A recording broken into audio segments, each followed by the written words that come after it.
why you don't want to see this, and why your why avoidance is more comfortable than your perceived pain. Hi, Will Perry. Welcome to another Keeping the Conversation Alive. Slightly different format here. I'm excited by. I'm going to be drawing for you. So, if you're in a relationship, is it imbalanced? Do you ever get that feeling that it's out of balance? And this is why you don't look any deeper, because it gets uncomfortable. So is there an area, let me ask you a question, is there an area where you can't go in a relationship? It feels off, it's difficult, it's awkward, you've been there before too many times, and you know the reaction you get. It causes loggerheads. That could be money, for example. Money's can be very divisive, can it not? So let's have 100 there. So money can be very divisive. It can be really difficult thing for many different reasons. It can be really a sticking difficult point. And this is for both. It's not both genders, it's both partners. It's not heterosexual limited, it's not anyone, all of us. Just inclusive to all of us. Or it could be a kind of round of values for our kids, which I think is an interesting one. You don't realise until you've been come together and kind of brought up and growed up a kid together, that it's actually challenges each of your values, which we're not aware of generally until we're challenged by them, until we're like, oh, don't do that. Why wouldn't you do that? Do that. It brings out what's really important to you. And that's, again, an area where it can be really difficult, and you don't realise it until you get to that point. And if you are slightly out of balance in your relationship, what can happen is that it can start building these divides. And the more you go there, the greater the divide gets. But it's kind of closes itself off.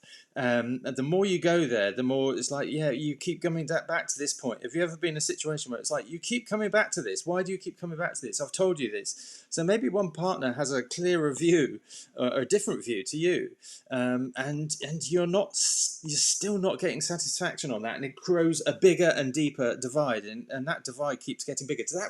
Can you relate to that? I'll give you an example. For me, when in a previous marriage, I had the issue around money. I cleared my debts. I'd sold my house, and I had a chunk of money. But what the situation was, and it was kind of agreed in that partnership, in that marriage, was that my wife was really smashing her business, really earning a lot, which was awesome.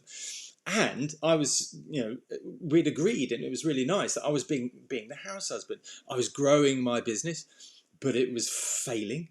It hit a few bumps along the way and stoppages, and it was we couldn't have lived off my income, but it allowed me the time to sort of grow the children and look after the children, which was a lovely thing, but also give some time to growing the business without the pressure of finances, which was awesome.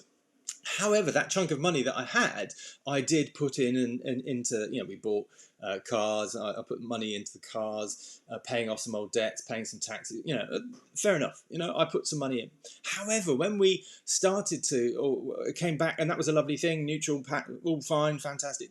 But sometimes I'd come back to this imbalance, which ate away at me and became difficult. It was like in conversations, it would be like, oh, just a minute, I put that chunk in. Why do you always bring up, why is it always, and it came back as a negative. It never got acknowledged. All I wanted was, yes, don't worry, we're in balance. But what actually happened was I was noticing there was this imbalance, and I couldn't understand it, and it was really confusing. Can you relate to this? Have you got an area where this creates confusion, and that confusion gets compounded and causes more of a rift, and the more you try to go there, the more and deeper that this rift gets. Can you relate to that?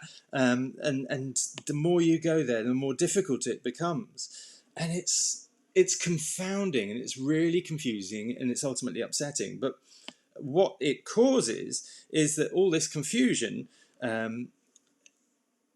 causes the fear of going there, and the fear is not real. It's a fear of something that's not real, but it's compounded because the evidence is there. You've got this rift that's growing ever deeper and bigger, and you get the feeling of this, and the feeling is very real.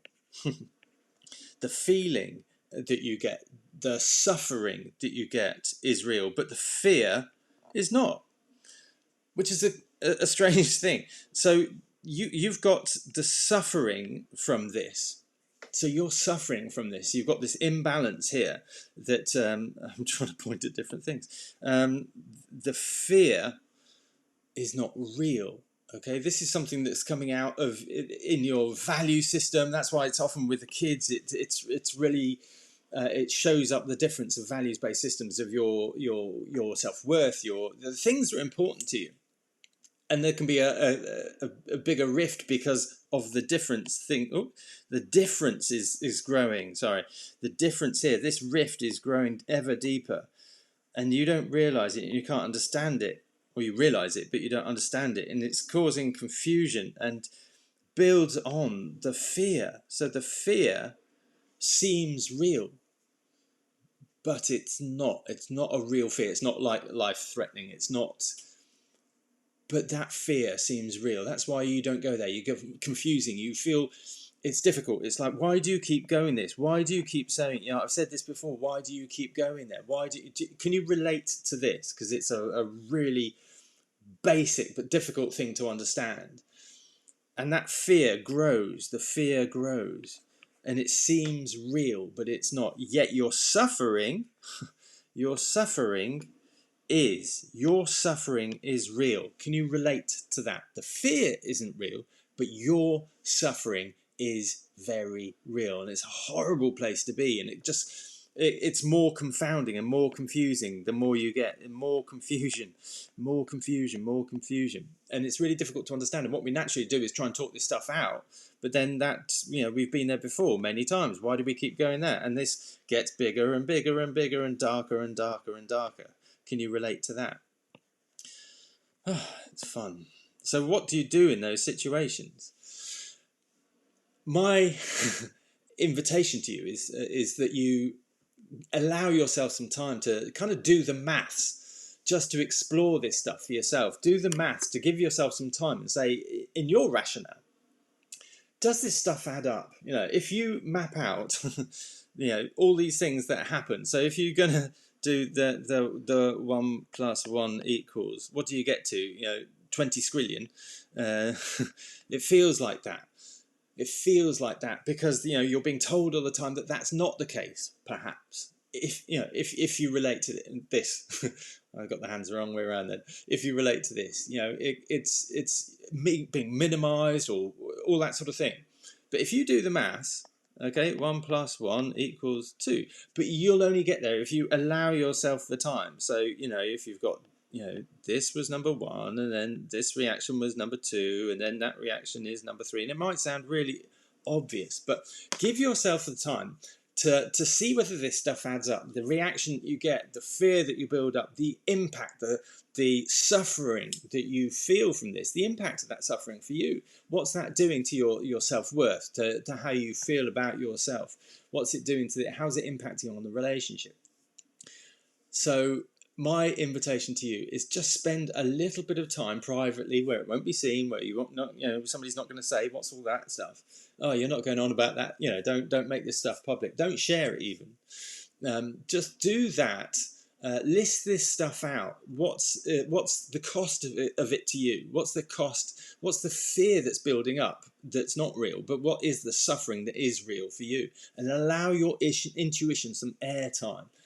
Because the more we kind of see this stuff, the intention or the solution that we imposed at the time is really minimize it, lock it down. I don't know, because it's so confusing. It's overwhelming. What we do is we just put it away because we can't deal with it.